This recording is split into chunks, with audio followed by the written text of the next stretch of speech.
Yep. Shooter ready? Stand by. Shooter ready. Stand by. Shooter, are you ready? Stand by. Shooter ready.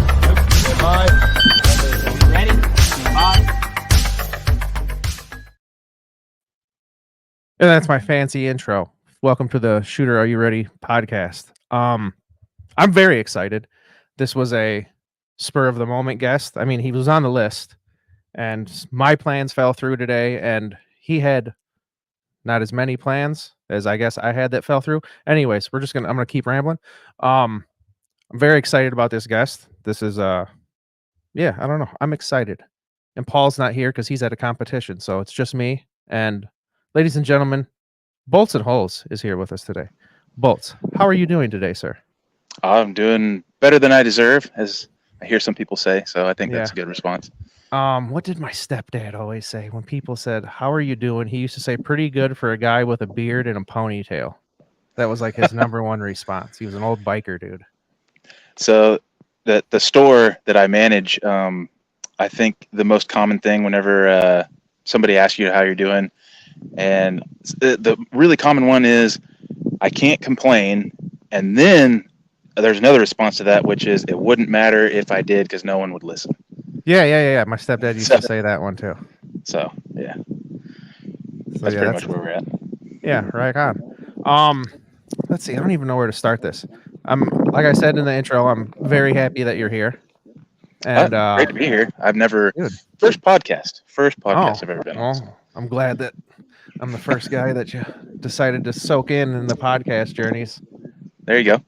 You got my podcast virginity. Yeah, well, I didn't want to say it, but you did. Cherish So it. there we go. Yeah. You always remember your first. It's true. Okay, now I'm gonna have to bring it up, and I'm gonna have to describe it for the people listening because not everybody watches. Some people just listen. You have a vast landscape behind you, and I envy you because you can walk outside and just shoot, can't you? Yeah. Like if you're like, you know what, I'm bored, I'm gonna go outside and squeeze off a few rounds, and you'd be like, all right, honey, I'm going out back, and then that's it. Yep, 100%. Fucking amazing. I envy you. So whenever my wife and I were looking for houses, like my requirement was that I had enough land to shoot, and it be where I thought I would be able to shoot. It had to be in a obviously safe direction, Right. and where I could have somewhat of a natural backstop, and not have to do a whole lot of earth moving and stuff like that. And then my wife's requirement was a large kitchen, so we lucked out with this one. So, Easy sell. Easy Yeah. sell. yeah, Large kitchen, some acreage, and half a bathroom. Yeah, I'll buy it. yep, All I exactly. need. You got your kitchen. What do you mean you don't care? Yeah, That's fantastic. Yeah, see me like yesterday, for instance, I had to load up the truck and check, triple check, double check everything to make sure I had everything because I have to drive like an hour away to go to the range where I get to just have free will and do what I want, where there's not a range officer always breathing down my neck. Like I've been that's a member nice to this. though. Yeah, I've been a member to this one range for about 3 years, and I've talked to 3 people, and that was on my own fruition just by walking up and talking to them. Other than that, everybody just leaves you alone and you do what you want. It's great. Nice. Because there's another range that I'm not a member to, but my buddy Brandon is, and there's a lot more stuff there. It's I don't know, it's a better range, but it's a lot more expensive. But when I went there with him, I think 2 or 3 times somebody came by, "Hey, what are you guys doing? What are you shooting? What do you got going on over there?" You know, I'm like, "Dude, just leave me alone, all right? Like, let me do my thing." Whereas like that range, I'm guarantee I wouldn't be able to make some of the videos I make and do some of the dumb shit I do. Safely doing dumb shit, but Right. just had to put that out there. Like, yeah, I don't know. Like sometimes you just want to buy a couple pumpkins and go out there with a 12 gauge and have a good time. Right. Yeah. Before I bought this place, my options were there's a range not terribly far from me, but it's owned by the Missouri Department of Conservation, so it's free. Yeah. But that also means everybody can go there. So you have some pretty sketchy characters out there doing some really like dumb shit, but not safely. Yeah. And it was either that or drive out to my dad's property, which I grew up on, which I basically had the same ability there, It's like, Dad, hey, Dad, I'm gonna go shoot or whatever. And he's like, cool, don't die, you know. Yeah. Yeah, see, because there's like an indoor range, literally. If you gave me a moist Nerf, I could probably throw it to where this indoor range is from my house, but I hate indoor ranges with a passion. Yeah, They're the there's worst. one like I don't even know if it's a whole mile away from the store that I manage, and yeah, it's like 25 yards is max. I've never even been in there, but you know, like literally, if you take anything in there, which like a lot of our competition guns will have brakes on there, so Yeah. you go in there with a brake, and immediately they're like, "What are you doing? Yeah. What's that?" You know, so and they're and they have a right to, but they don't like steel case, so. Yeah. You know, steel case and indoor ranges don't mix too well. So I do love a good steel case. But yeah, like my range, it's like, and I always explain it to people. They're like, well, why don't you go to indoor ranges? It's like shooting in a closet. It's like there's Yeah. a wall, literally like a foot on each side of you. I can't see what this idiot to the left of me is doing or what the idiot to the right of me is doing. And then all you'll hear is them rattle off like 15 shots, and you're looking at their paper and they're all over the place. And then they're back there, just you hear it rack and you hear, oh man, oops, oh no. And I'm like, what the hell? What was oops? What was oops? You know? And yeah, so secretly you're getting flagged like 50 times through the wall. 100%. I which, guarantee it. which at the most has maybe drywall between you and them, so it's like nothing. A piece of particle board with some carpet on it, you know? But Yep, 100%. so if you don't want to talk about it, just like touch your nose. Okay. Do you want to talk about your job?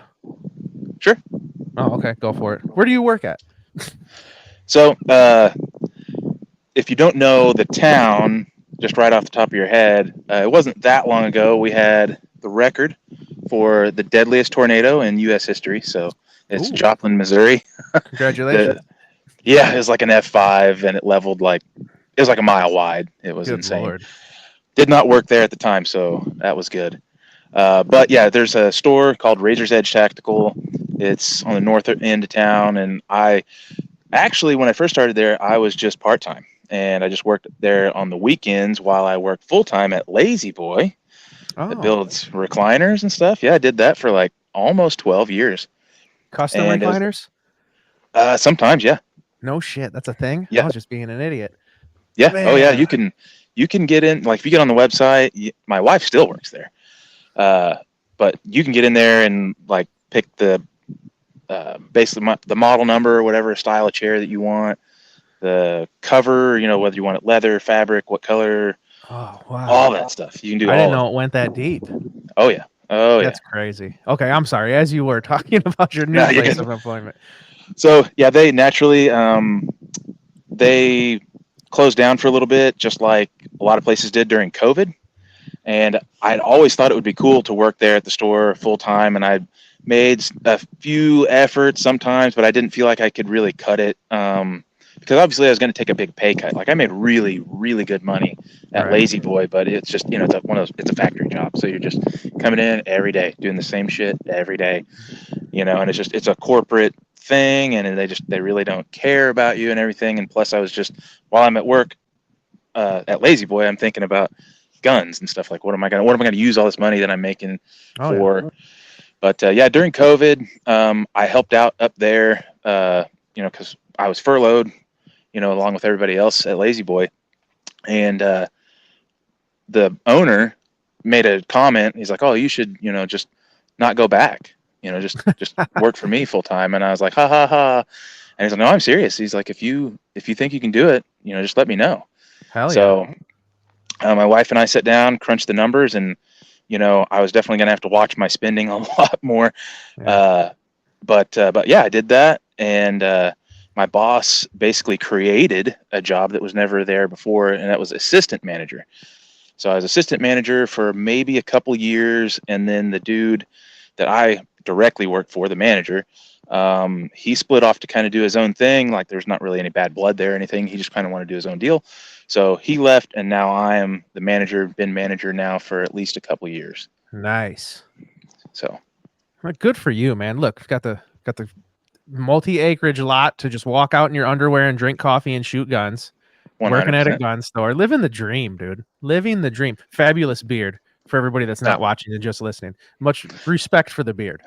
Thank you. It used to be longer when I was at Lazy Boy, and I don't know. I got kind of tired of it, so this is actually relatively long Yeah, I was for about to what say I usually keep it.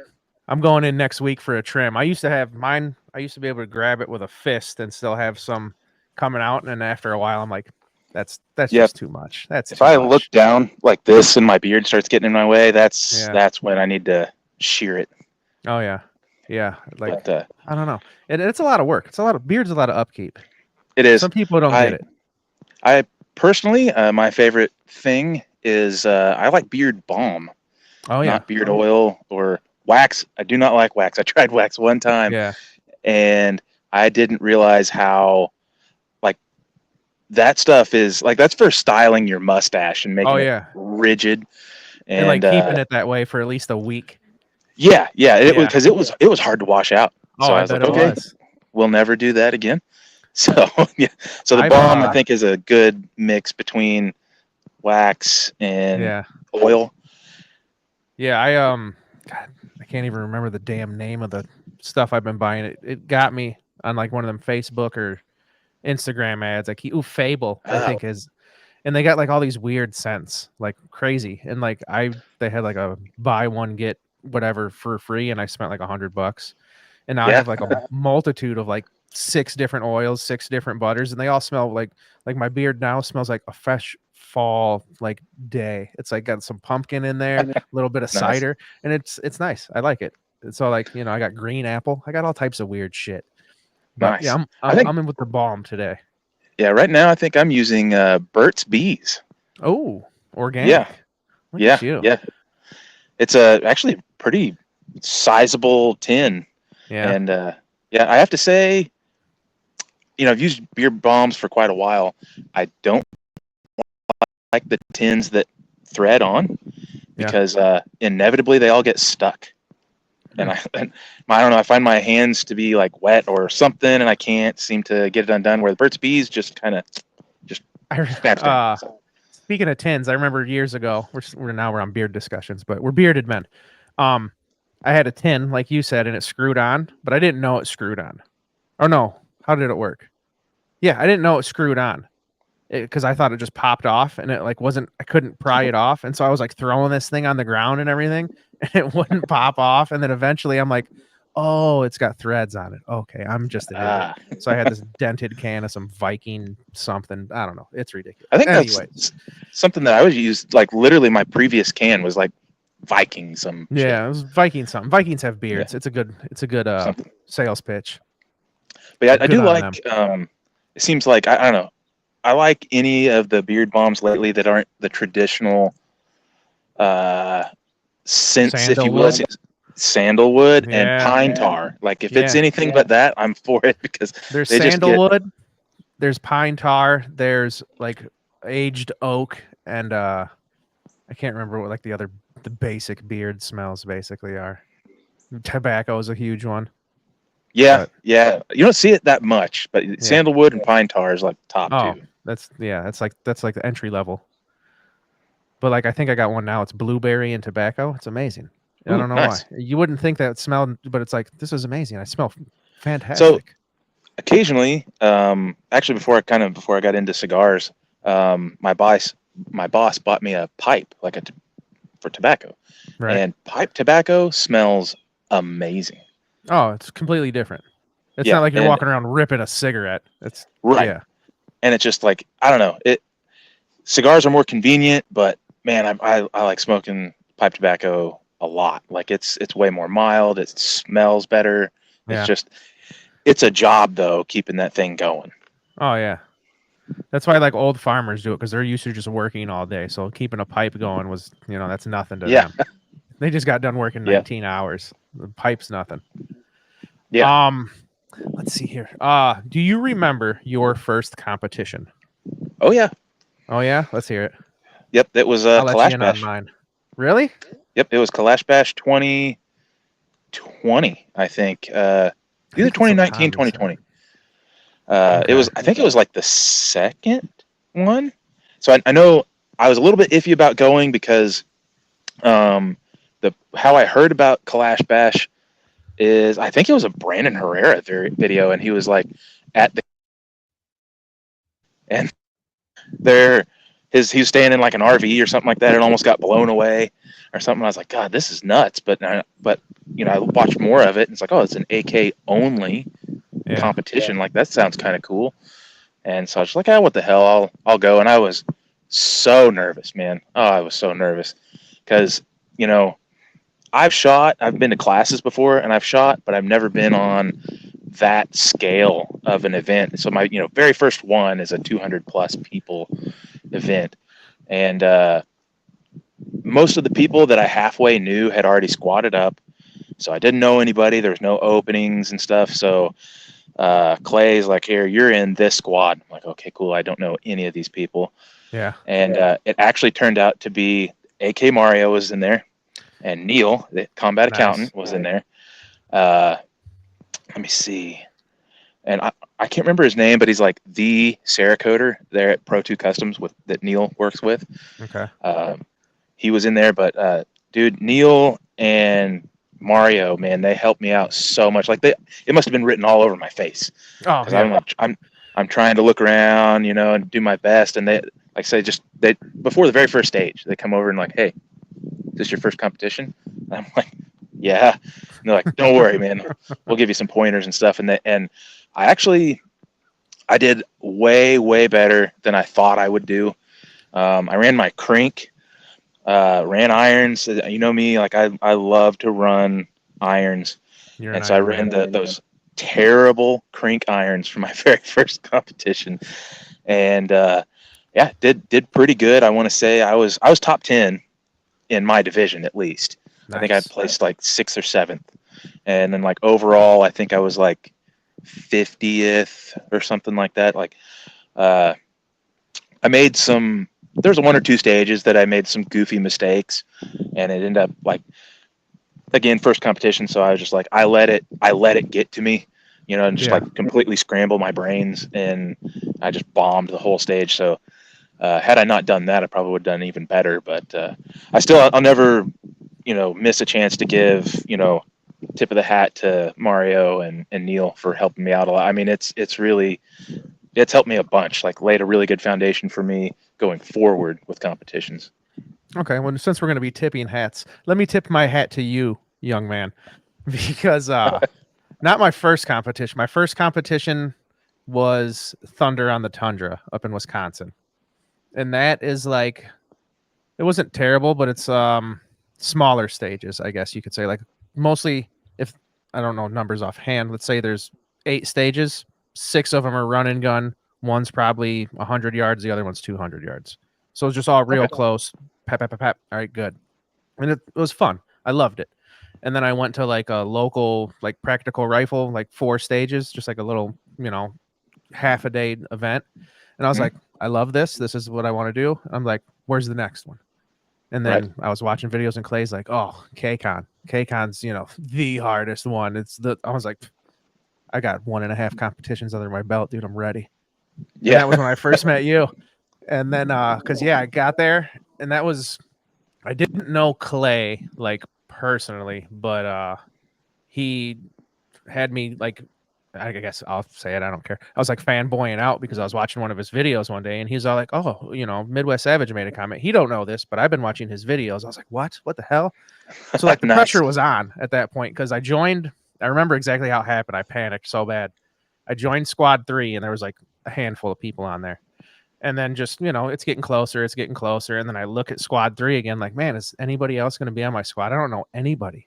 And then it was like Neil, it was Mario, it was Clay, it was you. And it was like, I was like, oh my God. I was like, I got to get out of this squad. I was like, I don't belong on this squad. I was like, this is terrible.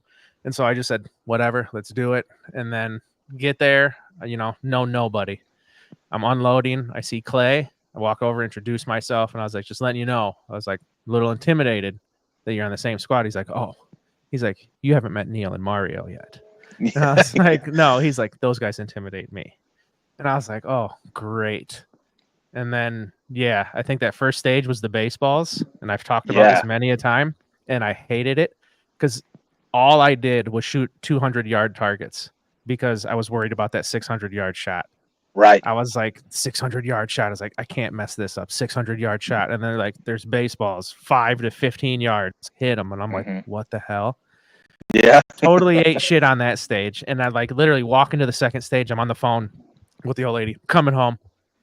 And she's like, what are you talking about? I was like, I do not belong here. I was like, I look terrible. I was like, these people probably just think I'm a joke. I was like, I can't do this.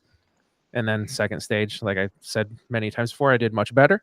And I just stuck with it. And then the second day we had to do the baseballs again. And you were like, hey, come here. And I was like, yeah. And you're like, put your barrel up against here. Here's your dot. This is your height over bore. This is how high you are over the dot. And I'm like, okay. And you're like, you're not going to put that dot on there if you're zeroed at like this many yards. I was like, it's not going to work that way. I'm like, oh, so it's not like Call of Duty. Okay, I got it. Right. So that was a learning experience for me, and everybody ended up being very cool. Neil was very cool. He was, hey man, he's like, come here, I'll show you what to do. Do this instead. And I was like, okay. Right. And like, yeah, everybody was very cool. Like any other competition I've been to, everybody's very cool, and that's why it drives me nuts. Like I've talked to some people who just are. They love AKs. They take pictures of AKs. They talk about AKs. And then I'm like, are you going to a competition? Oh, I don't think so, man. I'm like, why not? I don't know, man. I don't shoot that much. And I don't want people talking shit about me. And I'm like, nobody will. I promise you. Right. So just go. So have a good time. So actually, it upsets me a little bit that I'm missing, was it Lethal Weapons this weekend? Yeah. I missed the last one, and I remember even asking Clay, and I feel kind of like a dick because I asked him. I was kind of like, hey, at KCON, I was like, hey, is there going to be another Lethal Weapons? Because I really want to go. And he was like being hush hush about it, but he hinted towards yes. I was like, yes. Yeah. And then something happened. Just like, my wife had to have knee surgery, and it was literally like maybe a month ago, and she's actually going to have another one. So, wow, wasn't able to swing that, but. Let's see. My buddy, if you hop onto the Lethal Weapons Instagram, my buddy Stuart, usually just goes by Stu. He's Australian. He is actually a U.S. citizen now. He won Best LARP for Friday. And, naturally being an Aussie, he was like all Rhodesian, ran an FAL with, Rhodesian paint and everything. And Stu was in the Australian military, and I think he went over to the Middle East like twice. So his back is like royally jacked. And so he's a little bit overweight, but he doesn't care. He has fun. He goes out and he has fun, and he knows that he's not going to be like way up there, but he still tries. And again, he goes out there and he has fun. That's what it's all about. Having a good time. And yeah, like I said, everybody's so cool. Everybody's so cool. Like I was intimidated by Clay, and then like I'm watching you run around and shoot, and Aid was out there, and like the whole squad was just killers. I was on a squad of killers, and I'm just like, oh my goodness, this is terrible for me. But I learned a lot, made some great friends, and I think I became. It's like Paul's always saying this, and I believe him. You don't get better shooting with people who aren't better than you, because there's no bar to set. Like if I shoot the same 4 friends all the time and I'm the best out of those 4, that's it. I don't need to try any harder. Right. There's nothing I can learn. There's nobody I can watch to advance. But if I'm shooting with 4 people and I'm the worst one out of those, 5, I'm definitely going to watch everything those 4 people are doing and try and pick up something to get a little bit better. Oh, absolutely. So, speaking of like a Clash Bash, Mario, again, pretty much, he's like kind of like me, loves to shoot irons. He shoots irons almost exclusively. And I don't know why, like at KCON, I love to shoot with a dot, non-magnified, but I like a dot. This next year, I'm thinking about doing irons, but I don't know. But either way, after my first Clash Bash, I think the next year I did a dot that year, but the year after that I did irons, and I think I got 4th or something like that. I barely got 3rd or 4th, and I was like, it was literally a fraction of a second my overall time, or whatever you want to call it, overall points. Yeah. It was literally like a fraction of a whole number under Mario, and it was just like you said, like I know Mario is really good. Mario's got a lot of titles under his belt, so that's like my like what I shoot for. Like I want to be there with Mario, or if I can, I want to try and beat him. But at the very least, I want to beat myself from the previous year. Exactly. I mean, I haven't been shooting a lot of competition. I think, I don't know. This was my third Thunder this year, so we're going on 3-ish years in time. But I always try to, or at least I'll look back at practice score, like what did I do last year? And then I always want to try to just, okay, I was this place. I just want to see if I can get above that. Let's see if, because like for instance, KCON, first year, dog shit. I was terrible. I was like 50. I was like right in the middle. And I was like, that's not terrible. I did better than half the people. I was like, but I don't know anything. I don't know what I was expecting out of myself. And then last year, did a little bit better. Still didn't do great because let's be honest, KCON is a son of a bitch and it'll do that to you. But that's why I love it. I honestly think I haven't been to many competition, but I've been to, I think I did like 5 decent ones this year. I was like, I started K-Bash, KCON, and then I did Mitten State, Thunder. Is that 4? I don't know. Anyways, KCON's my favorite. It's because it's such a challenge, and it is. And plus, you get a fresh wipe, and after Saturday's over, it's over. You're like, okay, I learned from that. Tomorrow, I start at 0 again. So you don't drag all your mishaps from the day prior, which is nice. Right. Yeah, it's a different. The whole thing being 2 days. Like I remember the first time that I went. It was Neil. He was, I was thinking about going, and apparently, they have this thing where it's, if you've been there before, then you get like early registration next year. And so naturally it was like sold out immediately. So, Neil hit me up. He's like, hey, are you going? And I was like, well, I'd like to, but apparently I'm on the waiting list. And he's like, don't worry, I'll make sure you get a spot. And within a couple of weeks, Matt hit me up, and he was asking. Matt literally called me like on the phone instead of like sending me an email like most places would do. Right. And but yeah, asking me like, so what divisions are you going to shoot? And like, what do you mean divisions? Like, there's more than one that I can shoot. And he's like, well, each day is like its own competition. And I was like, oh, really? It's like, so I'm signed up for 2 separate. Like, there's going to be a award ceremony for both days. And he's like, oh yeah. And he's like, if you want to go Friday too, there's 3.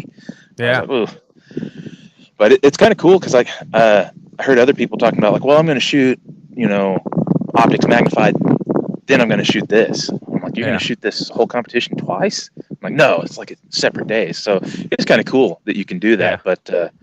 But yeah, I've been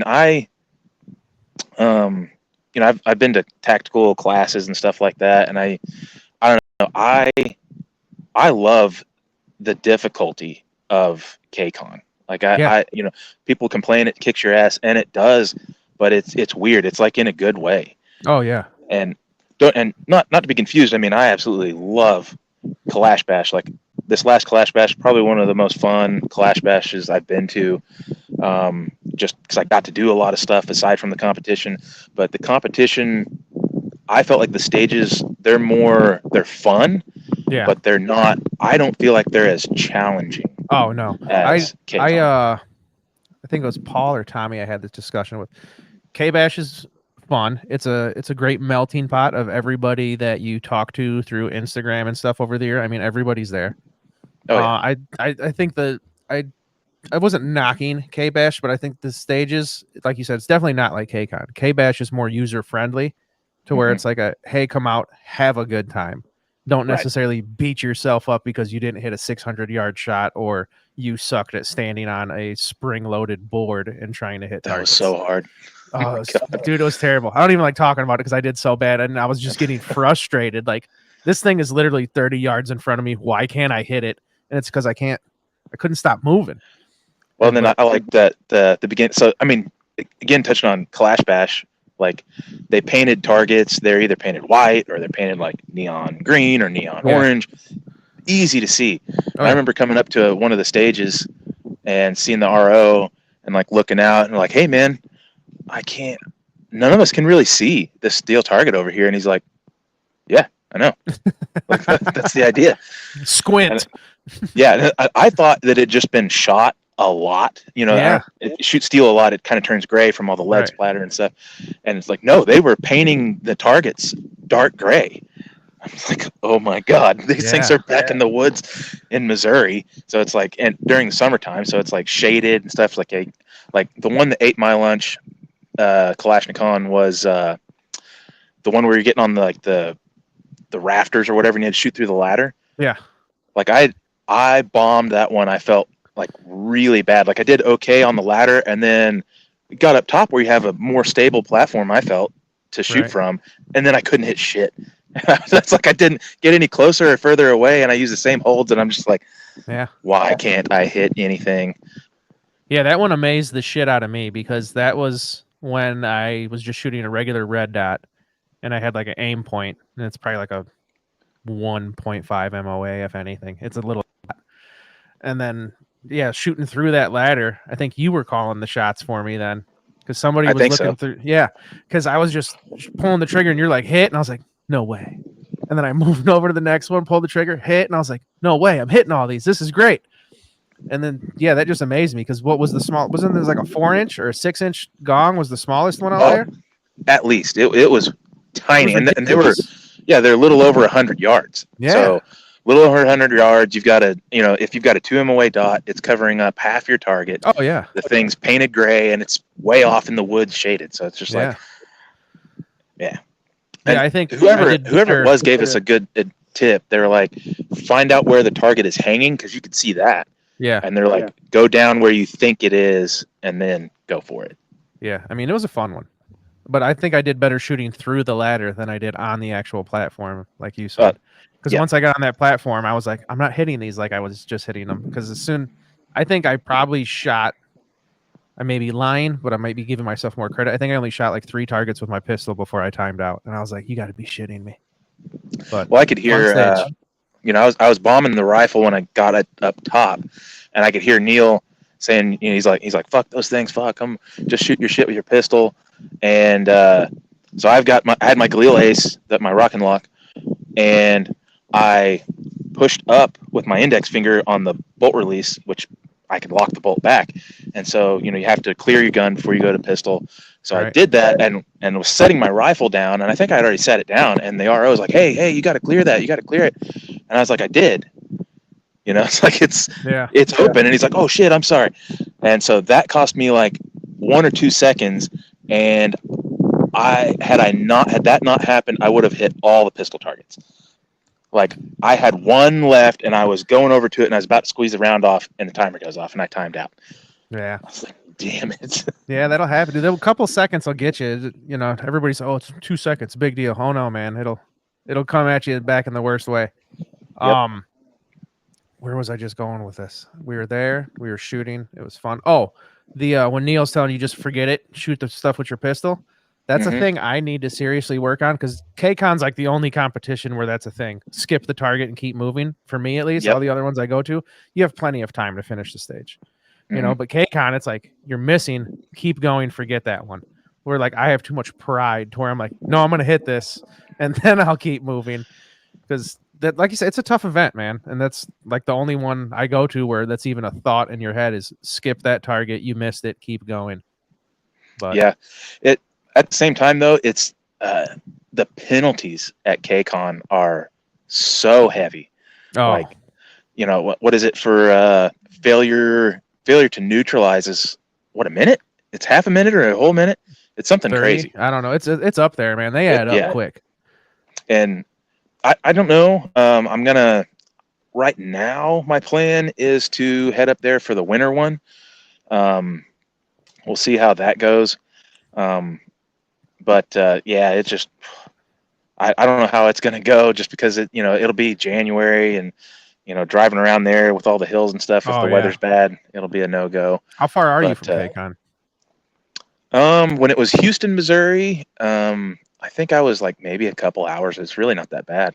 Okay. But now that it's up around Columbia, I want to say I'm 3 to 4.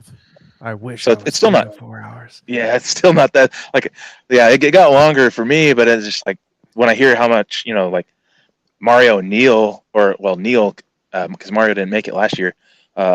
Neil coming out and having to fly and all that other stuff. And I'm just Yeah. like, geez, I'm still thankful for only having to drive 4 hours. Right. That's why I out of all the things I love Thunder on the Tundra because I think that's like 2 hours from me. And so I'll do that all day. I'll never miss that one.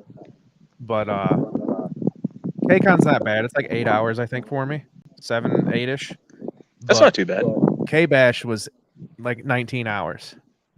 And I drove that all the way on the way back and got like 2 hours of sleep in like a 48-hour period.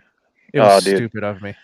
The first time I went to KCON, I don't know what it was. I don't know if it's just because I was still like the jitters of just doing the competition and doing a lot better than I thought I would. But my wife, she's like, here, go ahead and take a nap. I'll drive the first little bit, and then we'll just switch back and forth. And she drove it's like 10 hours for me. Right. And she drove like the first 3, and then I drove the rest of the way. And we just went all the way overnight, and I slept for a few hours and then went to work the next day. And then since then we've always done that, except for not this last year, because the year before that, like, I don't know, maybe we're just getting older or too old for that kind of stuff. Yeah. So I just told her before this last Kalash Bash, I was like, let's get a hotel on our way back, and let's just not make it, let's not do the whole overnight 10-hour drive again. I think on the way down there, when we were driving, it was like me, Brandon, Jeff, and my old lady. And then we were driving. God, I don't even remember what time we left, but we were probably a good 10, 12 hours into it. And I was like, let's pull over to a gas station and take a nap. And everybody's like, oh, awesome. Okay. And I think I set my alarm for 45 minutes. I'd laid my head back, and then 45 minutes, the alarm goes off. I was like, all right, let's go. And they're, are you serious? It's not even been an hour. I was like, nope, we're good. Let's go. But yeah, that drive back was stupid of me, not sleeping. I mean, I was sleeping, but I was supposed to be driving. But I made it back, so that's all that matters. Yeah, oh man, like Neil has invited me to go out and I missed the Red October also, and I couldn't have made that if I wanted to again. Wife having surgery, but he's like, dude, all you got to do is come out here. And he's like, I've got a pretty good sized house. Nobody's here but me and my dog. So he's like, you and your wife are welcome to stay. And I was going to take him up on that, but again, just didn't work out. Yeah. I really want to try to go to Masters next year, but I don't know. It looks like a good time. Yeah. I can't remember. It's in June, I think. Is it not? Or is it like late May? I think it's June-ish. I feel like it was in June-ish because it wasn't long after. I'm trying to think. Clash Bash was in April, right? Yeah. Yes. And then KCON was in May. That was Mother's Day. So yeah. It's got to be June-ish. Yeah. Actually, it was Bandito Bill from owns Sure Shot USA. He hit me up about Masters, and he's like, "Hey man, it's like, you want to come out to Masters? You can be one of my sponsored shooters." So basically, the match would have been paid for, other than my ammo and my travel. And I was just like, man, dude, I just went to Texas and back, and then I just did, KCON. So I was just like, I don't know that I can swing it. And something like that, that's a far enough drive where I'm just like, nah, I'd rather fly. Yeah. And then you got the whole thing of like either flying with your guns or mailing them, and the ammo. The ammo is the worst. Oh yeah, because you can't really fly with ammo. You gotta with ammo, you gotta have to have. I think it's like so much weight of ammo, which is not much at all, basically. Yeah. So that's terrible. Yeah, so you pretty much have to have a buddy buy some, or you buy some when you're there, or buy some and have it sent to a buddy or something like that lives in that area, or somebody else that's driving, and just pick it up that way. And it's just like, The whole thing about flying too always makes me nervous. I don't know why. I'm like, I'd be the one where they're gonna lose my shit. Like with your rifle. Yeah. I mean, I've only flown a couple times with gun, and it actually wasn't as bad as I thought it would be. That's what everybody says. I'm just nervous. So it depends on the airport. So there's dudes from other parts of the country that flew out, and like everybody had a vastly different experience. I felt like I got lucky and I had like the easiest one because I flew out of Kansas City, and basically I came there with my big hard shell case. It was locked up and everything, and I was like, "Well, I'm declaring this is a firearm and everything." And she just kind of opens it up a little bit real quick. She's like, "Okay," and like she didn't really hardly inspect anything. She's just like, "Okay," and locks it back up. And she's like, "Here, stand over here, and we'll you have to wait for like this amount of time." Because I guess they sometimes inspect it, like wipe it with like some sort of swab or something, like see if there's bomb residue or whatever on there. Yeah. And she told me to wait there for like, I don't know, 10 or 15 minutes. And I'd only been there for like 5 minutes. And this other lady comes out and she's like, has somebody helped you yet? And I was like, yeah, I was told to stand here for this amount of time. And she's like, oh no, if they don't come and get you like right away, you're good. So you can go ahead and get on the plane. It's like, sweet. Nice. And then I flew to Vegas. So I figured Vegas would be the complete opposite coming back.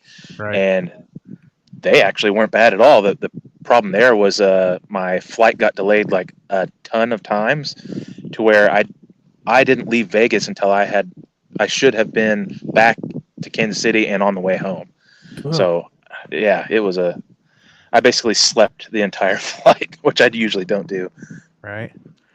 Yeah, I don't know. I always just feel like I'd be the one, they would lose it, and I'd be in the airport crying because my luggage got lost, and my favorite rifle is gone now.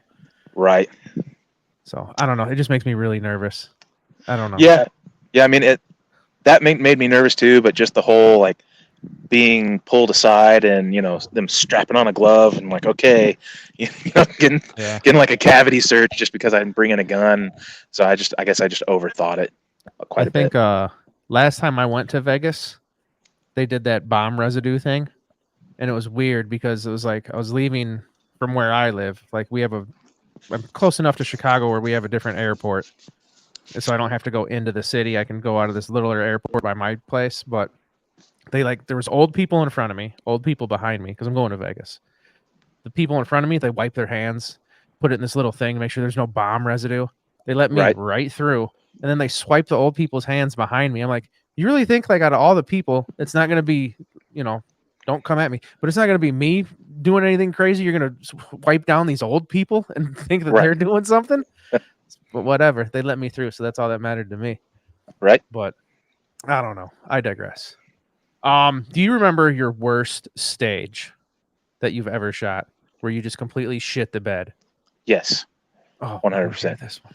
So the first year that I went to Kalash Bash, they had like it's near the area where they have RVs, and they had this burner stage, and it was that one where they have like the fake wall, and you just like shoot over the top of it, and then you have to shoot underneath it and stuff. So my first time I shot that, I had a dot on my gun, and I smoked that stage. I think I had like one of the fastest times. And then it was almost exact same setup the next year, and I think I was shooting irons, and I was shooting my first Gen 1 Galil Ace with AR mags. And so it should have been cake, like I've done this before. And I just totally brain farted a couple times. And that's one of those stages.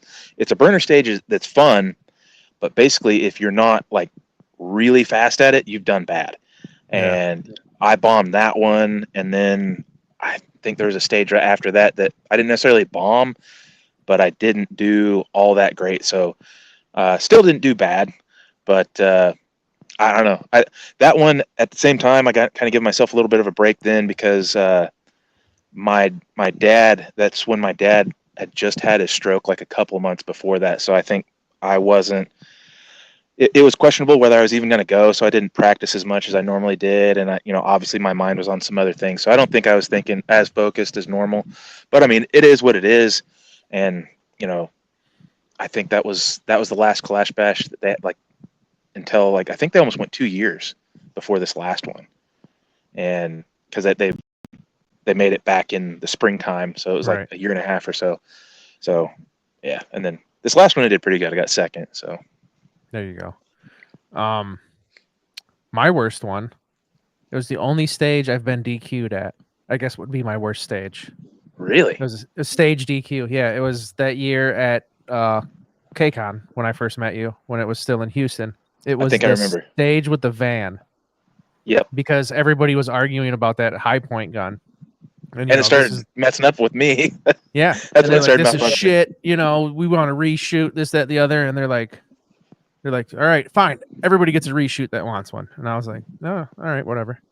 And then whatever, I think me and Clay are on good enough terms now. I'll throw him under the bus. So Clay comes up to me and he's like, are you reshooting it? And I was like, nah. And he's like, did you hit all that steel with your pistol at the beginning? I was like, nah, I missed like 2 of them. He's like, this is your chance to, get all of them. You get a redo. And I was like, damn it, you're right. And so I did the redo. I hit all that steel, and I was like, "This is it, man! I'm already doing better." And then, like when you run over to that little red car after you get out of the van, I was shooting, and then they're like, "Stop!" And I was like, "What happened?" They're like, "You dinged the car." Yeah. I was like, "What?" And they're like, "Yeah, you That's hit what the it was. corner of the car right here." And I was like, "You got to be shitting me!" I was on fire. I felt like I was doing so much better than the first one. You were doing good. You got a practice run basically. So Yeah. and I was like, "Yes, I'm making up for this." And then DQ, and I was like, "Give me my old score." And they're like, "No, it doesn't work like that at all." Yeah. And so thanks Clay for making me redo that one. I appreciate it. But height over bore. I learned that year from you. That's a thing. That's not a myth. Yep. And funny that you say that. Where I've seen it a lot. Again, I've taken a lot of classes, and I took a vehicle class one time, and I can't tell you how many people. I mean, and it wasn't just necessarily coming over the top. It was like peeking around the side. Yeah. And people would be like, "Oh, well, I've got a clear line of sight. Time to send it." Bam! And they'd smoke around into the roll cage of the car. Yeah. And the instructor was pretty funny. He's like, "All right, everybody that shoots a car, that you have to sign your name where you put a bullet hole in my car." Yeah. That's how it should be. Yep. So it's funny. He kind of touched on it. Yeah. But then he kind of let some people do it to kind of show by example, like, here, this is why you need to make sure your muzzle is clear before you send rounds. Yeah. You mentioned taking classes. Off the top of your head, rough guesstimation, how many classes would you say you've taken? Probably 5, 6. I haven't taken any in a while. Fantastic shooter. That's why you're an amazing shooter, damn it. I need to take classes. Well, I mean, so that helped, but I mean, my dad used to compete, and he was an IPSC shooter, because back when he was competing, that was about the only tactical, I guess you could say, or I mean, I don't know, I can't remember what IPSC stands for, but something about practical shooting. And of course, with that, you have power factor. So my dad's a huge 1911, 45. He's 2 world wars, dude. Yeah, yeah. So, I mean, he at least knew a little bit about that kind of stuff. But I mean, I grew up in the 90s during the Clinton ban. So a lot of when I grew up, it was like a lot of bolt guns and stuff. So I didn't have a good foundation growing up with like ARs and AKs. Not that my dad didn't have them, but we didn't go out and do stuff like we do in competitions. But that said, though, I mean, my dad, he's a really, really good shooter. At least he was, And so, I could always, sometimes because when I was a kid, I'd get, he'd let me shoot like, say, one of his AKs or something like that. And I would shoot, and I would just start pulling the trigger, and bam, bam, bam, I'd start, just kind of sending rounds at the stratosphere, and he's like, he's like, stop. And he's like, and I could always hear him say, slow down, you're missing, slow down. Yeah. So basically, you're like, you hear a lot of people say you're shooting faster than you can see. He wasn't saying that, but he was, so like a lot of these competitions, I can just hear my dad in my brain, when I start missing, he's like, hey, slow down a little bit and make sure you get your hits. And my dad used to always tell me, it doesn't matter how fast you miss. So, yeah. Put that on a sticker. Yeah.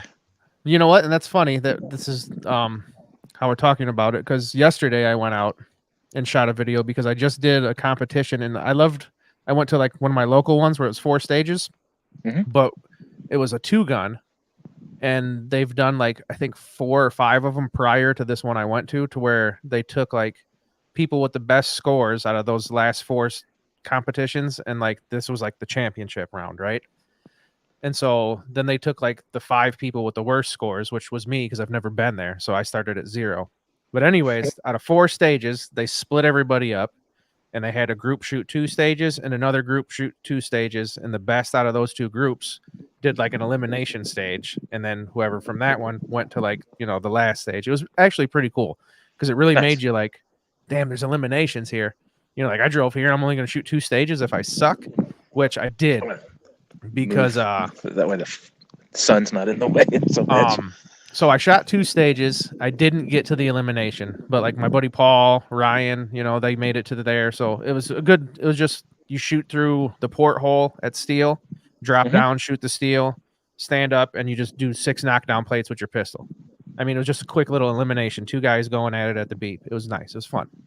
But I found out looking at the scores, I missed that elimination by like a second and a half.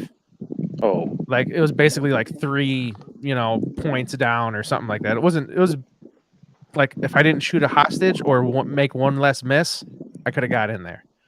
And so yesterday I went out and shot a video of I have these 5 targets in front of me, 10, 15, 20, 25 yards, just various distance. I'm going to hit the timer and just make my shots. But then there was a point where I think I was at 8 seconds for 9 shots. And I was just like, see, take my time. Everything was in the A zone, nothing bad.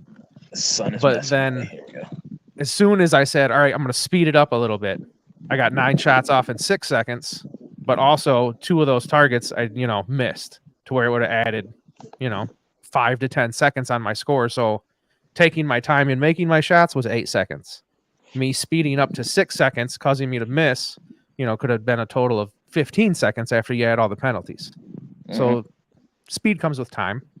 And that's my issue is I've done gradually better the last few competitions. Like, all right, now it's time to hit the gas. No, it's not.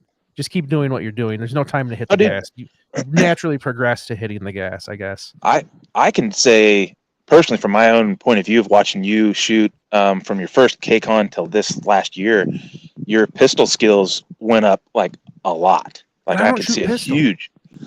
So admittedly, I don't shoot pistol as much as I should. Like it seemed like this last year, it wasn't until like Clash Bash training was done, and so it's like, okay, I've got like 3 weeks or so before KCON, time to shoot pistol. Yeah, that's exactly how I do it.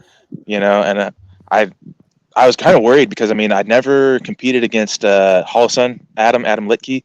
Yeah, never competed against him, and he had a staccato. And then there was I forget his name. It goes by like 6 Gun or something like that on Instagram. Oh, Sully? Yes, Sully. Yeah. He had a staccato. Neil had a staccato, and all these guys have these, staccato XCs, these $4,000+ pistols.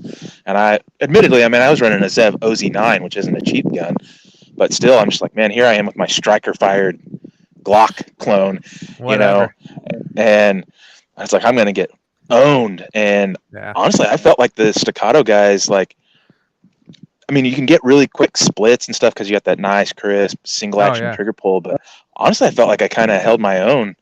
And even Neil, like, he told me, I don't know, I was always raised not to be like, not be so, really cocky and like really sure of yourself, believe in yourself, but not like be cocky about it. And Neil, like, before some stages, I was like, I'm going to do as good as I can.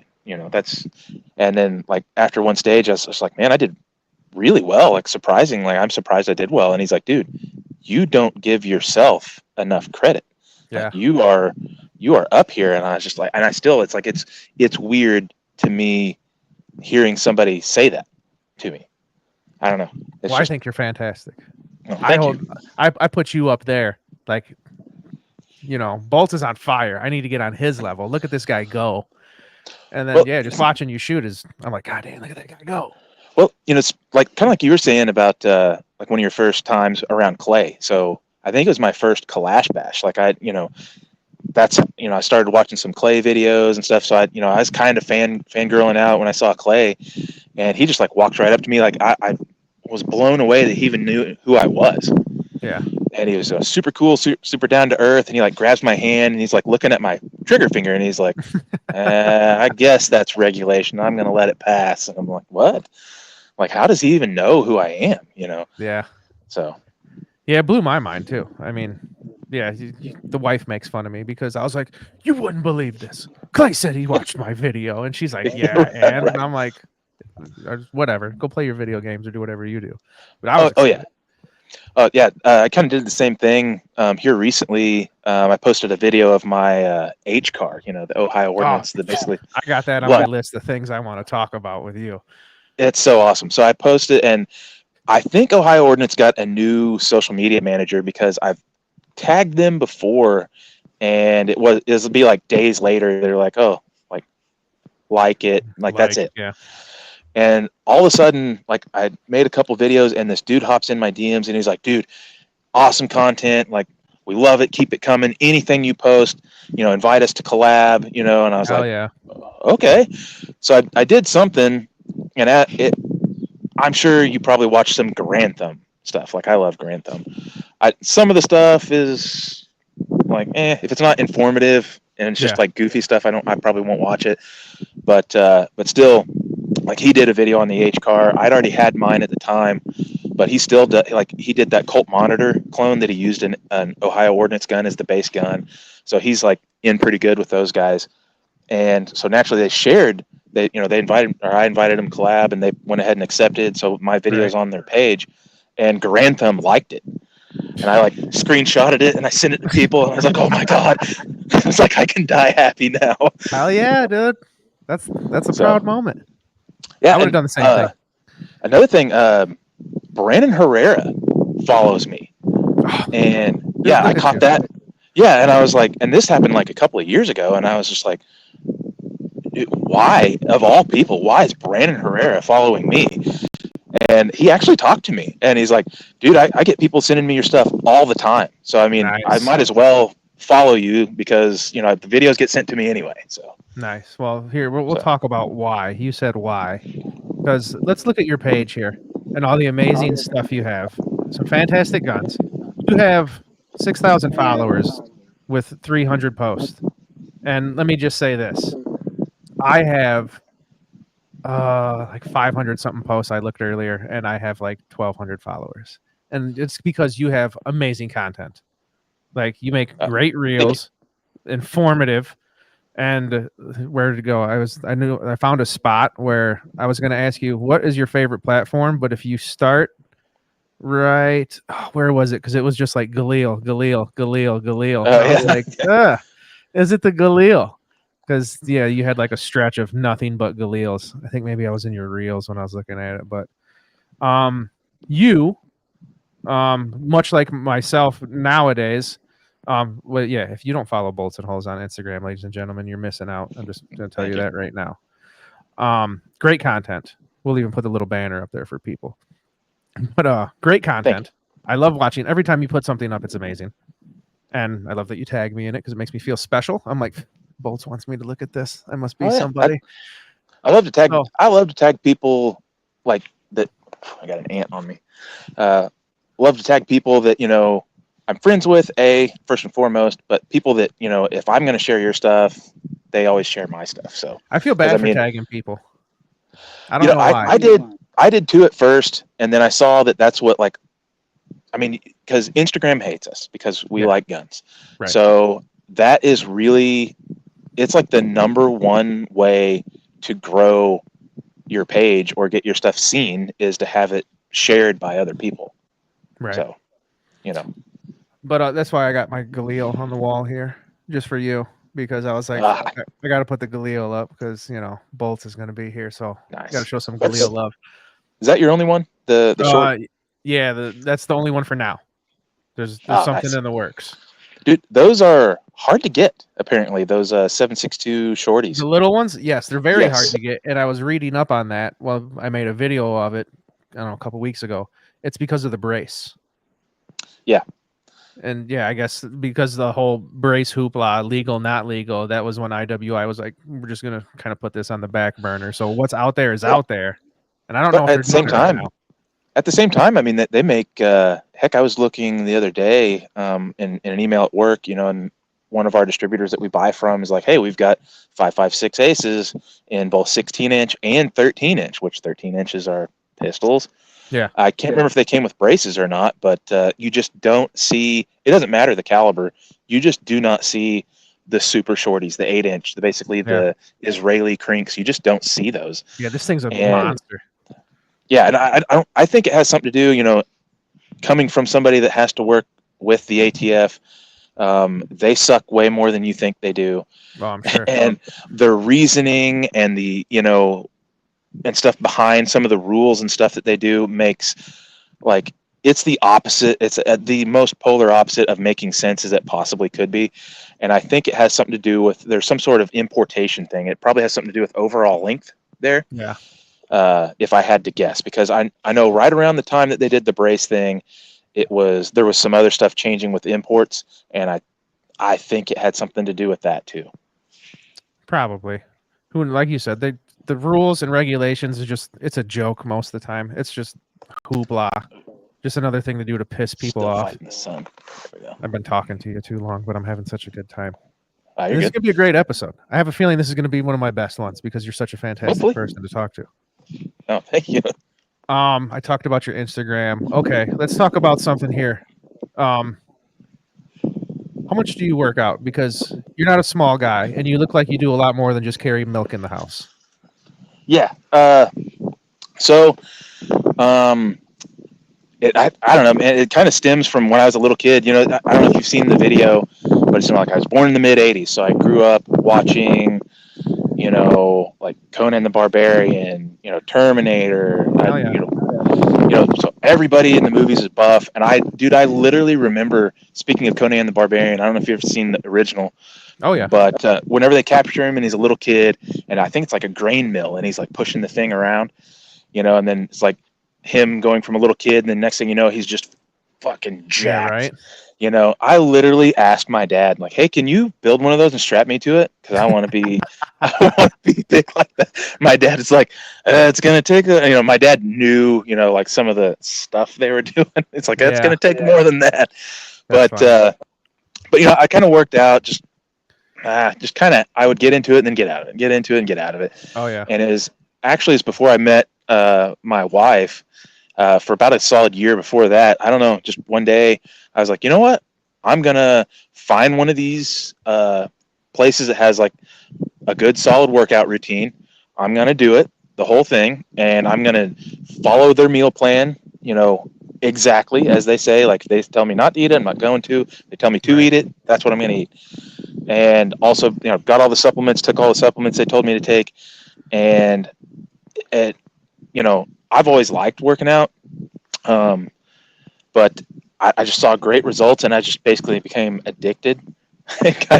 Also kind of caffeine addicted. So you know, that's all it takes, man. But you know, I don't know, man. It kind of depends on, like here recently, I've been, you know, I guess you could say bulking for a long time. Like I did a cut one time with my wife for like around half a year. Dang. And it made me. I got great results, but I hated my life. Like I just I felt like I would gain weight by sniffing donuts, you know, not even eating one, but just sniffing one. You don't want to know what's funny? Speaking of sniffing a donut, I mean, you grew up the same era I did, so you know the Ultimate Warrior. Yes. Right? Oh yeah. I heard he was on such a strict diet with himself and such a workout routine that when he would go backstage and they had like, you know, the food table, he would walk up and grab a cookie and he would sniff it and then just crumble it up and throw it away. That's how disciplined the Ultimate Warrior was. And I believe it. That dude was a maniac. Yeah, and that's really what it comes down to, is just like it's willpower to say no to that kind of stuff. And, you know, it's not quite as strict. I mean, if you want to look like him, yeah, it's pretty strict. You're going to have to, I mean, you can't just like never have that stuff, but, you know, you can't, you know, treat yourself like every day. It's going to have to be like once a week, once every couple weeks. It's like me. I try not to do cheat days because my cheat day will turn into a cheat weekend. Yeah. And then I'm like, oh man, I've been eating like shit for 2 days. And oh yeah. But it's like, no, I mean, I would lift pretty heavy here the past year. So I tried to lift like 5 to 6 days a week. Yeah. And I'm not, you know, not a young man. So I noticed it started, I could start to really feel it in my joints and stuff. And I go to, I don't know if you have 5-star nutrition where you're at, but it's kind of like GNC. Yeah. So I think it's more localized to me. I mean, I know they've got them in a lot of other states, but I don't think it's nationwide. Right. But I went in there and, you know, the dude was asking me how things were going. And I was like, you know, pretty good. I'm making some progress, but like, I can definitely, my joints are just, and he's like, well, dude, your muscles will grow a lot faster than your joints and your connective tissues can keep up with. So I was like, well, and that's probably a good cue to not necessarily go on a serious cut, but cut down on some body fat. So as far as my serious lifting, I'm only doing 4 days a week, but I'm still trying to go to the gym and do something 6 days a week. So I'll have like a split day where I'll like kind of break up the lifting, and I'll do more cardio and like high intensity, like not heavy lifting, but yeah. It's going pretty good so far. Like I think I've lost close to 10 pounds, but it's like over the period of a month. So I'm not going crazy because it took me a while to gain the extra fat. So it's not going to come off overnight. Well, as long as you're dedicated, dude, that's all that matters. Like, I'm not going to sit here and brag about myself, but end of last winter, I was huge. I was like, what the hell am I doing with myself? I'm loving food too much. And plus, like, I work a shift to where if there's, like, I'm like the emergency crew. Like, if emergencies happen, that's when I go to do something. If not, I just kind of hang out, I hang out, I do little stupid shit here and there, but nothing crazy. So I think it was the beginning of last year or this year. I was like looking at myself, in my undies one day, like, look at you, you're pathetic. I can't even look at you.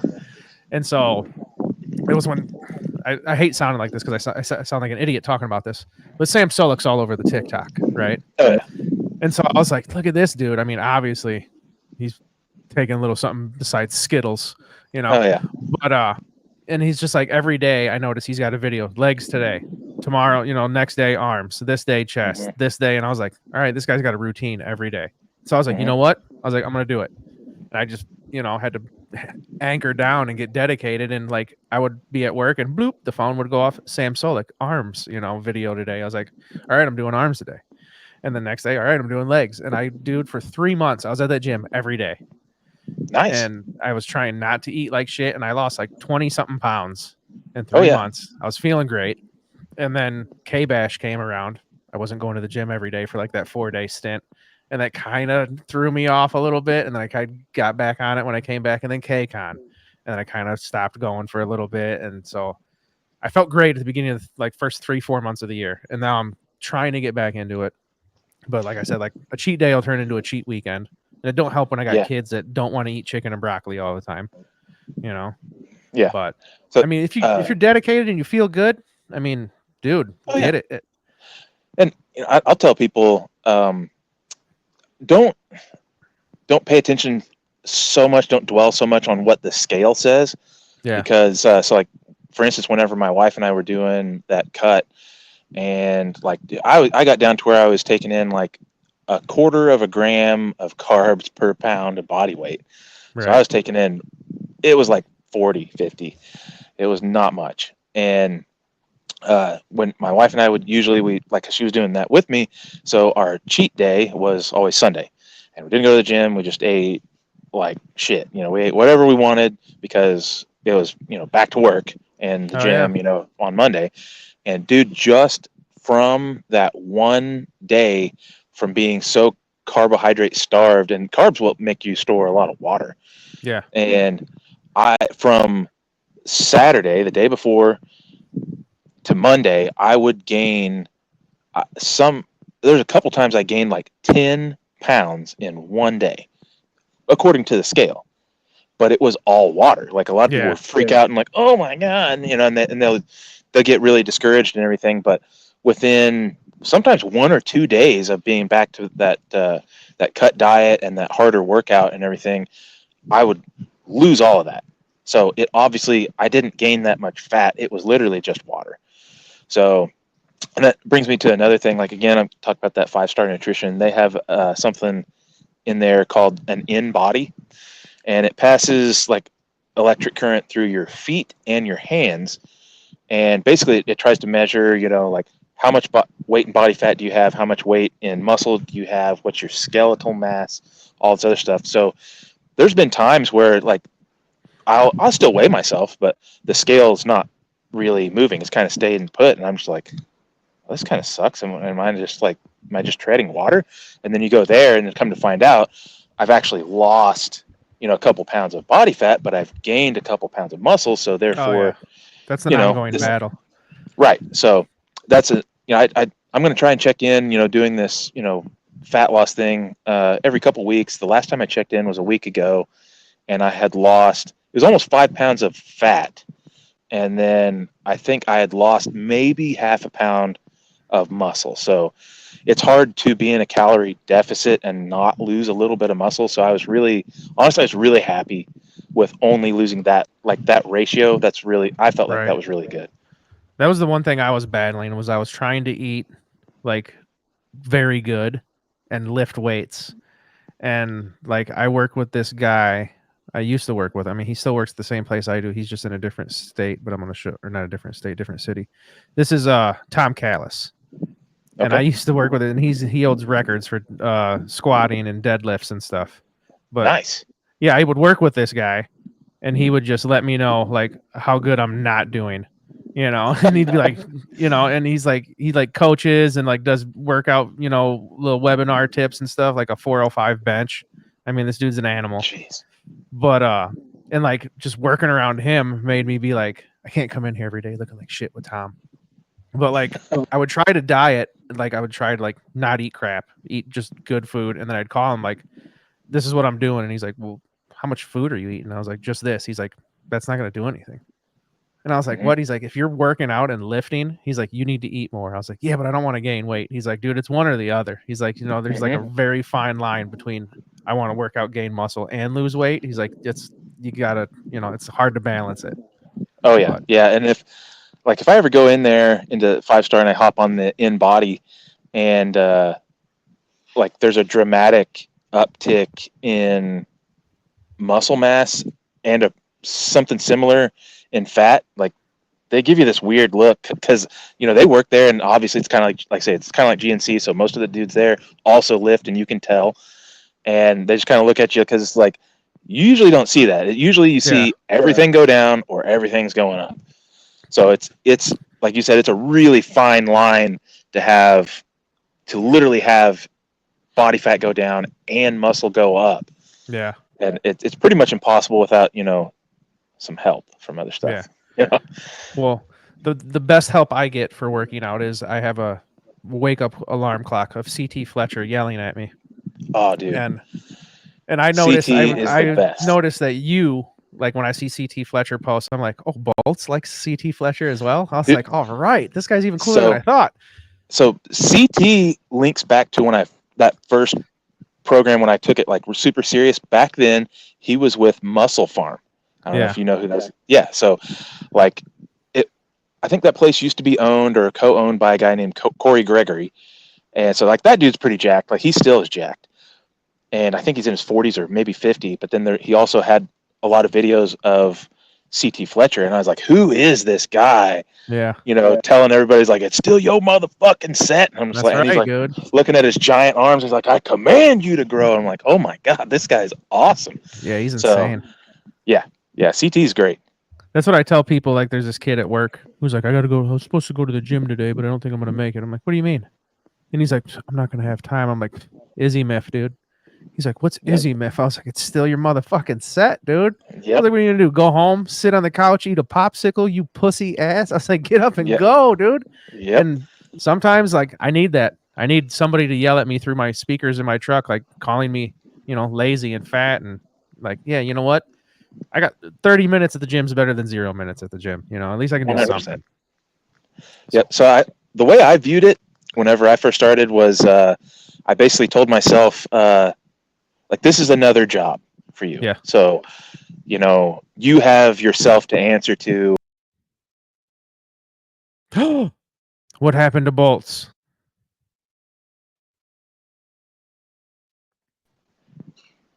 Are you there? Yeah. Okay. I'm sorry. You cut out for a second. Oh. I panicked. Weird. He's back, ladies. Yeah. I viewed it as, you know, it's like when the alarm goes off, you know, you go to work even though you don't want to. So it's like, even if I didn't want to go to the gym, time to go. Doesn't matter. Yeah. Yeah. So. Hell yeah. Well, you look amazing. Your arms are huge. You. And like I think I was talking to your wife about it when we were at KCON. I was like, what's he do? I was like, because look at it. Your man's huge. And she's like, I was like, is he just carrying groceries all the time? She's like, he don't carry the groceries. I carry the groceries. And I was like, oh, okay. And dude, my wife's awesome. Like, I was just going to say that she is very awesome. And I love I love how she talks shit to people, and it's Oh, hilarious to me. yeah. So you mentioned Aiden. Yeah. So I don't know if she came up with it or if it was Rachel that came up with it, but they were calling him Baby AIDS at KCON, not this year, but the last one. So he was at camp at Kalash Bash, and we're driving out just to like view stages and stuff. We got there on Friday, and we drive past him, and I was like, "Oh, hey, there's Aiden," and she just like rolls down the window, and he's like, "Fuck you, bitch," or like, and like flips him off. And of course, he knew who it was, but none of the dudes around him knew. And Aiden, if you guys don't know, he goes by I'm Horrendous. Yep. You should also follow him. Oh, But yeah. he's like this 6 foot something Marine. Oh, he's a big boy. And yeah, and my wife is 5 foot tall. So you got this little girl yelling out the window like, "Hey, fuck you!" And these guys are like, "Who the fuck is that?" And then we see him coming back out and does the same thing. And of course, that time he was kind of expecting it, so they're like going back and forth. But you could see just the confusion on everyone around him's face was priceless. Like, yeah, she doesn't give a shit. Like, that's one of the first things that made me notice her, I guess, is again, we both worked at Lazy Boy, and she was talking to an inspector, and he said something to her, and she's like, "I don't give a fuck," or like she's like "Fuck you," and I was like, "Who is that?" That's my kind of lady. Yeah. Oh yeah. Yeah. And that's pretty funny. Okay, what else did I want to talk about? We were just talking about Aiden. Oh, because of Aiden, I'm a fan of Topo Chicos. I didn't know what the hell they were until last year at KCON. He was drinking. I said every time I look over, he had one in his hand. I'm like, what the hell are those things? Yeah. And then a while ago, I was at a gas station. I was like, oh, those are the things Aiden was drinking. I'll try one. And I was like, these are like the best things ever. So now I have like a $20 a month addiction to Topo Chicos, or a week. So I tried one, but I guess I tried the wrong one. Yeah, I tried one. I don't know what it was, and I like sent a picture to him, and I was like, "Dude, how do you drink this? This tastes like shit." And he's like, "Dude, that's not the right one. You got to get this one." And I was like, "Okay, fine. I'll give it another try." So I think it was either on the way to Clash Bash this year or something like that. But I got one, and I'm like, "Okay, this is definitely better." Yeah, you got to get the one. I'm a fan of the ones with the lime, especially on a hot day, dude. It's so refreshing. Yeah. All right, man. We've been over an hour now, and I appreciate you for not telling me, "Hey, I got shit to do." Oh, you're good. I got a couple more things now. Let's see. We talked about exercising. Obviously, it's a big thing. If you want to shoot good, you got to be able to run, and that's the one thing I don't do well is cardio. But I'm working on it. Okay. Practice is always huge. Obviously, you can go out and practice whenever you want, and that's a big but like you said, KCON's coming up in 3 weeks. I better start shooting my pistol.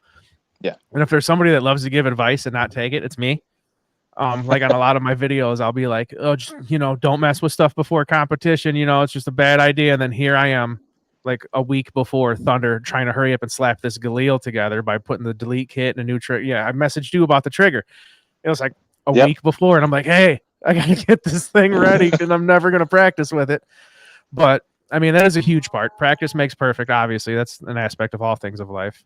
Oh yeah. But especially competition. Like, yeah, I'll give the advice right now and say it, but I probably won't do it. But use what you're gonna take with you. At least give yourself at least 3 good trial runs minimum. Oh yeah. Before you take that thing to a competition. And do you have any stellar advice for anybody when it comes to competition? So what I did this last year, I bought some cardboard targets and bought some pasties and all this other stuff, and I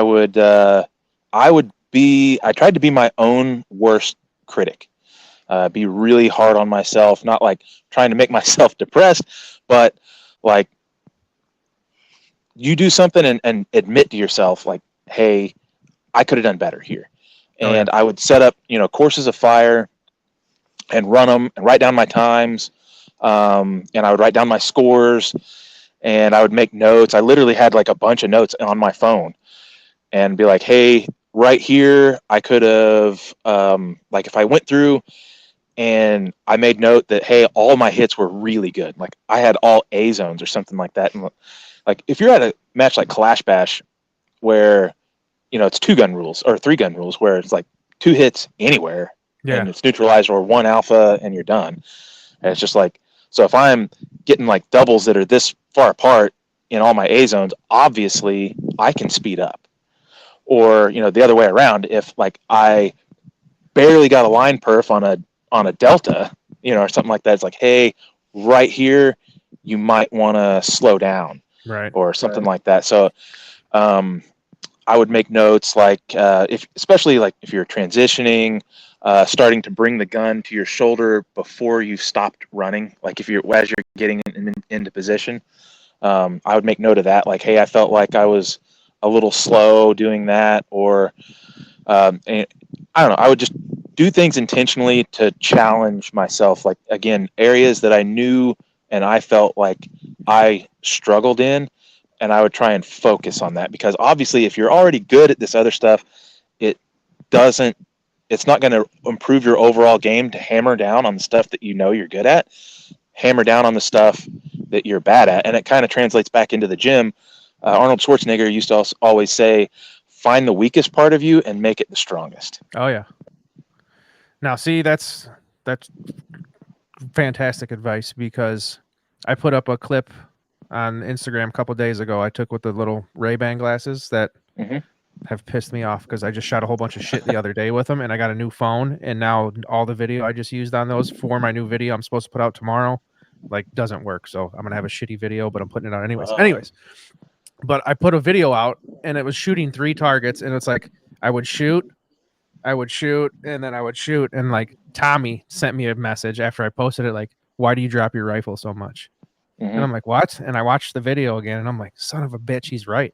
And that's why I think it's a great thing to videotape yourself. I mean, me, not just for the clout of YouTube, but I am a child of divorce, so I want all the attention I can get. But it's just like, it's like football. It's like watching old tape. Like, I'll go to a competition, and obviously I make, a stupid video to put up on YouTube, but I also, as I'm editing this whole thing, I'm watching myself over and over, shooting the same stage over and over again. Like, all right, you sucked there. Why did you do that? Like Tommy said, instead of dropping the rifle 3 times, I could have just pivoted and kept it right, up the whole time. And that would have saved me 3 seconds, 2 seconds, but it all adds up, Yep. And so it's little things like that can help you out. Like, I tell everybody, videotape stuff. Well, I'm not putting this up anywhere. You don't have to. You can just watch it yourself. Yeah. It's good to just, because in my head, I'm moving a lot faster and doing things a lot different than I think I am until I watch that video, and I'm like, oh man, you really weren't moving at all, and you kind of sucked right there. Yeah. Because once the timer goes off, we both know you just kind of get, it's like tunnel vision. You really don't think of what the hell's going on. Yeah. And so for me, I always felt like when I'm doing a stage, it's weird. Like, if I watch somebody like Sully or somebody like Neil or Clay, if I watch them run a stage, I'm like, Jesus, that is so fast. And then when I get up there and I run it, I feel like I'm like going in slow motion. It's just like, geez, why can't I pick up the pace? Yeah. And then, when I'm done, everybody's just like, dude, that was fast. And I'm like, it didn't feel fast, but man, you move. I'm trying to get faster, because like you say, like I don't like to run, and that's another thing I'm kind of wanting to work on with this whole lowering my overall body weight. Is my thinking is, if I weigh less, my legs aren't working as hard to move weight, or more weight. So in theory, I should be faster. So I just want to get my cardio up, because I notice, like, especially at KCON, like those running all over the place stages, like climbing the wall, running, and by the time you ran back to that wall, I'm like, it's hard to hold your rifle steady after that point. And I'm like, I need to like stop. And like, at least now when I go to the gym, back to the gym, but I'll get on the treadmill and I'll just like do like the uphill, like fast walk for a mile. That's like my pre-warm up. That's how I warm up, and then I go lift. But that's better than not walking a mile every day, I guess, is the best way to say it. And, some young gentlemen such as ourselves, running is high impact, man. And it's brutal. Yeah. So before I got into lifting, I used to run a lot. Like, I would go and run like 2-3 miles before work. And eventually I got runner's knee, and I didn't even know what it was. And I'm just like, why does my knee feel like it's double its size, but it wasn't. Oh yeah. But yeah, they're like, oh well, your kneecap got the backside of it got inflamed, so it's like, I don't know. And ever since then, I've never been a big runner. So Yeah, I've got like a mile-long track, literally, I don't know, 9 houses from me.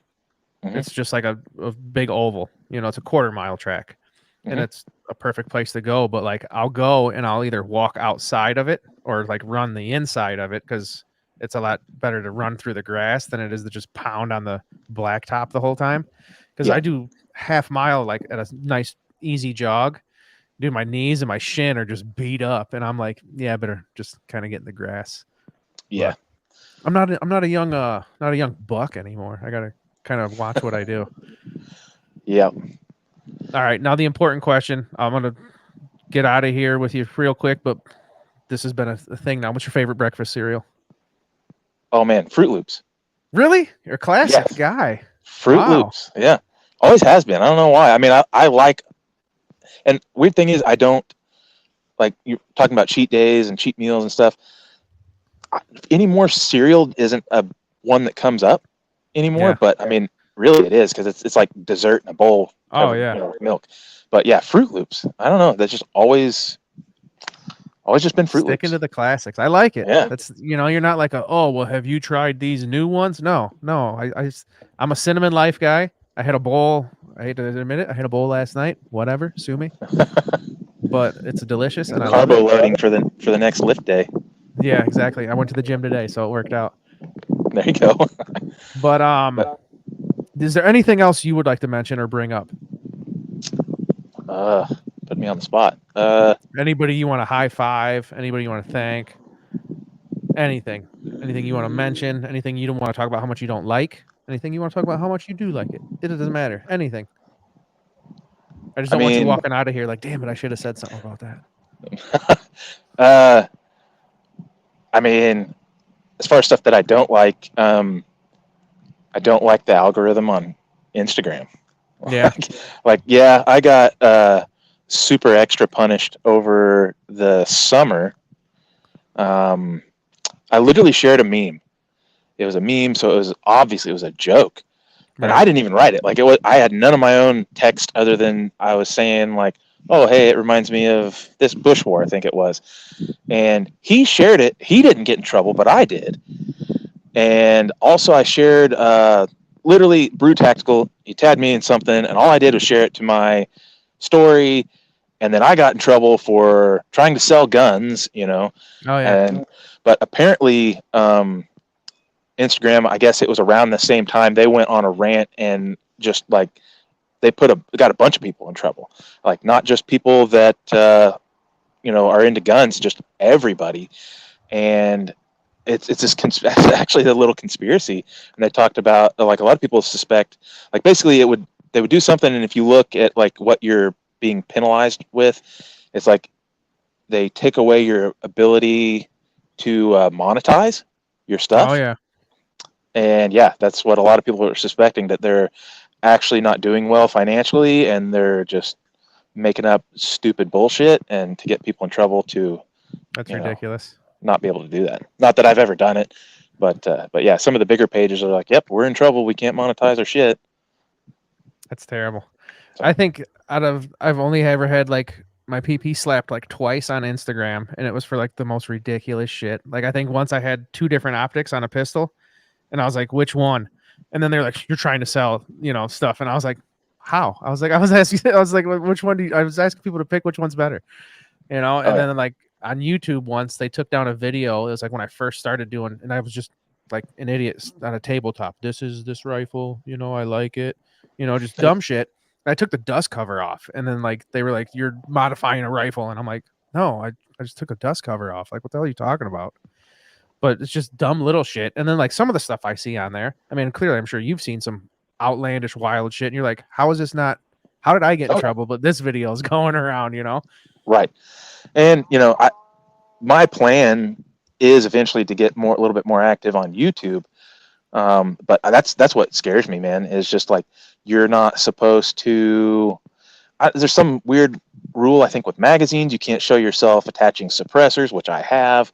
Yeah. And it's just like you can't show how to modify stuff apparently. But then there's all kinds of how-to videos. Oh yeah. Like I quit. I don't know. Like when I get new triggers, I don't. I'm like, it's a new trigger in here. I put it in here last night. I don't do like this is hows, and Right. like Clay was telling me, like if you go live, like I can't touch these if I'm live on YouTube. Like if it's Instagram, apparently I can touch them and like hold them, but like on YouTube, like if I was live right now and pulled this off the wall and was messing with it, that's a no, I guess. Weird. And I'm like, but I can have a video. Like how I just pulled up the Instagram, I can pull up an Instagram of me touching it and doing it, but like me as the live person, it can't. I don't know. It's dumb. So I just keep stuff on the wall. I don't even tempt it. So weird. So everybody's got their dumb. own goofy rules. But ladies and gentlemen, this has been Bolts and Holes, and he's an amazing person. And like I said, if you don't follow him on the Instagram, you can look him up at Boltz, BOLTZ _N, letter N as in Nathan, _Holes, HOLEZ. That's probably a lot. And if I'm saying it through your radio, you probably don't remember anything I said, but you'll find him. Bolts and Holes. He's a fantastic guy. He makes great content. I love every time he puts a video up because it's informative. And if I could flip a coin, most of the time he's got a Galil. And I love it. Because little secret thing there. My wife actually came up with my Instagram tag name. See, that's why she's amazing. Yeah. Is there a funny story behind it, or she just decided? Yeah. So I mean, it's obviously it's a play on Boats and Hose from Step Brothers. I had at the time I had no plans of really being all that active on Instagram or anything else. There's a guy at work that we both knew that he came up with the idea, and he's like, I think I'm gonna start a gun page or a gun channel on YouTube, and I just can't think of a good name. And my wife was like, Bolts and Holes. And he was like, that's dumb. I'm not using that. And I was like, that's gold. I'm using that before you change your mind. So you just might have touched that guy and he didn't even appreciate it. Yeah, 100%. So yeah. Well, that's awesome. See, me, I have a stupid name. It was more of I need to come up with a new name because I used to go by an even dumber name. And then there was some legal discrepancies with you can't do that, and so I just had to hurry up and come up with something different. So, but yes, ladies and gentlemen, this has been the Shooter Are You Ready podcast with my guest Bolts and Holes, who I was very excited to have, and I thank you very much for your hour and 32 minutes and 7 seconds of your time, sir. Not a problem. I'll be happy to come back on again some other time. Oh, fantastic. I'll put that on the list because I didn't talk to you about a couple things. The H car mostly, but I'm just jealous of that. That's all I had to say about that. I'm jealous that you get to. Yeah, we'll have to plan a time. I don't like those videos when you put them up just because I'm so envious of it. I will be more than happy to talk about my H car. That's like one of my favorite guns. Dude, I can understand why. I would love it too. But if you're listening, hit the thumbs up, leave a comment if you got something to say to me or Bolts, Spotify, Apple Podcasts, all that fun stuff. Like it, share it, comment, and thank you guys for listening. And Kyle, you have yourself a wonderful day, man. Enjoy it. Thanks, man. Thank you very much. All right, everybody, have a good one. We'll see you later.